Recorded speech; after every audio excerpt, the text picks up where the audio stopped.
डेनसोर और कशूर की कहानी सुदूर उत्तरी पर्वतों के बीच बसा एक रहस्यमयी गांव था, एल्ब्रस।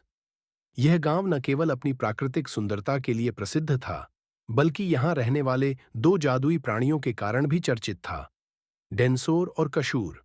डेनसोर, जंगल का संरक्षक डेनसोर एक विशाल रोशनी से चमकने वाला प्राणी था, जिसकी आंखें रात में भी जलते हुए नीलम जैसी चमकती थीं।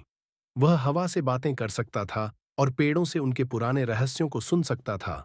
उसकी उपस्थिति से ही जंगल महक उठता और हर जीव सुरक्षित महसूस करता।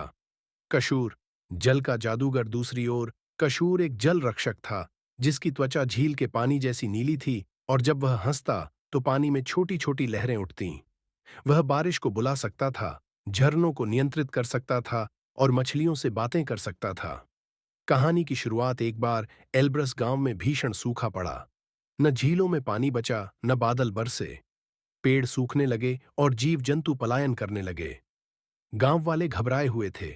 उन्होंने डेनसोर से मदद मांगी, लेकिन डेनसोर केवल जंगल का रक्षक था।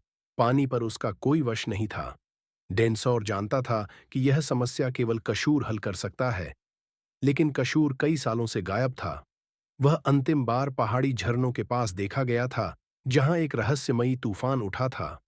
डेनसोर की खोज। डेनसोर ने अपने विशाल पंख फैलाए और पूरे जंगल में कशूर को खोजने निकला। उसने हर नदी, हर झील को देखा, लेकिन कशूर कहीं नहीं था। अंततः उसे एक गुप्त गुफा मिली, जहां से पानी की धीमी फुसफुसाहट आ रही थी। गुफा के भीतर कशूर जादुई बेड़ियों में जकड़ा हुआ था। उसे एक पुराने जल राक्षस ने कैद कर लिया था, जो चाहता था कि वह कभी बारिश न बुलाए। डेनसोर ने अपनी शक्तियों का उपयोग किया और जंगल की जड़ों को जगाया। वे जड़ें तेजी से बढ़कर जल राक्षस को जकड़ने लगीं।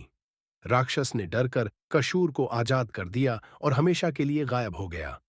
एल्ब्रस में जीवन की वापसी। कशूर आजाद होते ही बादलों को पुकारने लगा। अचानक आसमान में बिजली चमकी, ठंडी हवा चली और घनघोर बारिश शुरू हो गई। गांव की झीलें भर गईं, पेड़ फिर से हरे हो गए और जीव जंतु वापस लौट आए। गांव वालों ने डेनसोर और कशूर का धन्यवाद किया और उनकी कहानियां पीढ़ियों तक सुनाने लगे। तब से डेनसोर और कशूर न केवल जंगल और जल के रक्षक कहलाए, बल्कि एल्ब्रस गांव की अमर आत्माएं बन गए। समाप्त।